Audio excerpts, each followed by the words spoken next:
주님의 이름으로 은혜와 평강을 기원합니다. 본 콘텐츠는 성경 정독과 묵상을 위한 도구로 제작되었습니다. 해당 장의 본문 전후에 사용하시면 유익할 것입니다. 열왕기하 1장 성경 칼럼 요절 3절 8절 제목 위기 때 가는 곳. 사람의 진면목을 알아보는 방법은 여러 가지입니다. 함께 먹고 놀고 어울리면 웬만한 장단점은 파악됩니다. 나아가 갈등을 조정하는 실력과 다툴 때의 태도를 통해 내공이 드러납니다. 대기업의 신입사원 과정의 필기와 면접을 통과하면 연수와 수습 기간을 두는 이유입니다. 식사와 조별 토론과 내기 게임과 극한 훈련을 통해 기업이 필요한 인재를 선발합니다. 인간의 실상을 가장 잘 드러낼 때는 위기를 당할 때이며 그 최고봉은 죽음 앞에서입니다. 이때는 누구의 눈치를 볼 여유도 없고 수단 방법도 가리지 않습니다. 의식 세계의 판단과 행동이 아닌 눌러왔던 잠재의식이 행동화됩니다. 그리스도인의 경우 어떤 신앙이 축적되어 있는지 그대로 드러납니다. 열왕기하 1장의 두 주인공은 아하시야와 엘리야입니다. 아합의 아들인 아하시야의 즉위 기간은 단 2년입니다. 일단 아하시야는 그의 아버지 아합의 저주를 물려받은 속사정이 있었습니다. 열왕기상 21장 29절입니다. 아합이 내 앞에서 겸비함을 내가 보느냐, 그가 내 앞에서 겸비함으로 내가 재앙을 저의 시대에는 내리지 아니하고 그 아들의 시대에야 그의 집에 재앙을 내리리라 하셨더라. 그뿐이라면 조상의 저주론으로 치우치겠지만 그의 죽음은 물리적으로 그가 택한 위기 극복 방법에서 결정되었습니다. 아하시야의 병은 다락 난간에서 떨어지면서 생겼습니다. 현상적으로 타박상과 골절인데 치료를 위해 우상 숭배의 저주를 선택합니다. 위기에 진면목이 나오듯 그가 살기 위해 취한 방법은 에그론의 신 바알세붑에게 신탁을 구한 것입니다. 열왕기하 1장 2절입니다. 아하시야가 사마리아에 있는 그의 다락 난간에서 떨어져 병들매 사자를 보내며 그들에게 이르되 가서 에그론의 신 바알세붑에게 이 병이 낫겠나 물어보라 하니라. 생긴 대로 논다는 말이 있듯이 그는 이방 출신 어머니인 이세벨의 신앙에 지배되어 있었습니다. 바알세붑이란 파리의 주란 뜻으로 하나님을 믿는 자는 절대 접촉하면 안 되는 이방 우상입니다. 엘리야가 이스라엘에 하나님이 없더냐고 타박하고 회개하지 아니하면 죽을 것이라고 경고합니다. 열왕기하 1장 3절입니다. 여호와의 사자가 디셉 사람 엘리야에게 이르되 너는 일어나 올라가서 사마리아 왕의 사자를 만나 그에게 이르기를 이스라엘에 하나님이 없어서 너희가 에그론의 신 바알세붑에게 물으러 가느냐. 그러나 아하시야는 회개하기는커녕 50명의 사자를 보내 엘리야를 죽이려 합니다. 영적 맹인이 휘두르는 권력은 애꿎은 사람 50명을 하늘의 불에 의해 2차례 죽게 합니다. 9절부터 12절. 세 번째 사자단의 대표가 긍휼을 구하며 살아난 것은 구하는 자에게 은총을 베푸시는 용서의 하나님을 계시합니다. 열왕기하 1장 14절입니다. 불이 하늘에서 내려와 전번에 50부장들과 그의 군사 50명을 살랐거니와 나의 생명을 당신은 귀히 보소서 하매. 이제 아하시야와 대척점에 있는 엘리야의 참된 신앙을 위한 훈련을 보겠습니다. 엘리야는 그의 옷차림을 통해 어떤 삶을 살았는지 증거됩니다. 털이 많은 사람이란 것은 털옷을 입고 살았다는 의미이고 광야에서 살았다는 것입니다. 8절. 세례 요한을 광야에 외치는 소리라고 하였듯이 광야 생활은 청빈과 날선 영성을 상징합니다. 가죽띠를 띄었다는 것은 금욕과 격리와 자기 부인의 생활을 했다는 의미입니다. 마태복음 3장 3절부터 4절입니다. 그는 선지자 이사야를 통하여 말씀하신 자라. 일러스되 광야에 외치는 자의 소리가 있어 이르되 너희는 주의 길을 준비하라. 그가 오실 길을 곧게 하라 하였느니라. 이 요한은 낙타털 옷을 입고 허리에 가죽띠를 띠고 음식은 메뚜기와 석청이었더라. 아하시야는 위기 때 바알세붑에게 달려갔지만 엘리야는 광야의 영성을 연마했습니다. 극한의 고난받는 사람들이 기도하며 부르는 광야를 지나며라는 찬양을 추천합니다. 위기 때 허둥지둥하지 않는 방법은 평상시에 영성을 키우는 것입니다. 그리스도인 신앙의 대원리인 데살로니가전서 5장 16절부터 22절입니다.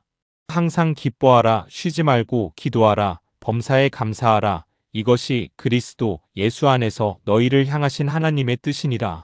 성령을 소멸하지 말며 예언을 멸시하지 말고 범사에 헤아려 좋은 것을 취하고 악은 어떤 모양이라도 버리라. 아멘.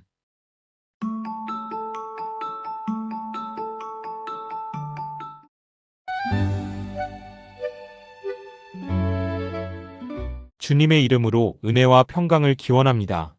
열왕기하 2장 성경 칼럼. 요절 11절 22절. 제목 영적 후계자에 대하여. 창업여 수성난이란 통치학을 다룬 정관정유에 나온 말입니다. 창업과 수성 중에 어느 것이 더 어려운가의 논쟁입니다. 결론은 둘 다 어렵다는 것이고 교훈은 둘 다 잘해야 한다입니다. 가문을 세우고 기업을 번성시키고 나라를 건국한 창업자가 후계 양성에 실패해 망하는 경우는 흔합니다. 성경에 나오는 대부분의 사람들은 후계자 양성에 실패한 사례에 속합니다. 영적 세계의 모든 일은 하나님의 긍휼을 입어야 하는데 이 후계 양성에 대한 기도는 매우 기묘합니다. 구속사에서 뚜렷한 후계를 이어간 세 커플이 있습니다. 모세는 여호수아에게, 엘리야는 엘리사에게, 세례 요한은 예수님에게 사역을 잇게 하였습니다. 앞에 두 사람은 납득되지만 예수님이 세례 요한의 후계자라는 설정은 이해가 안 될 것입니다. 시기와 역할의 차원에서 본 것입니다.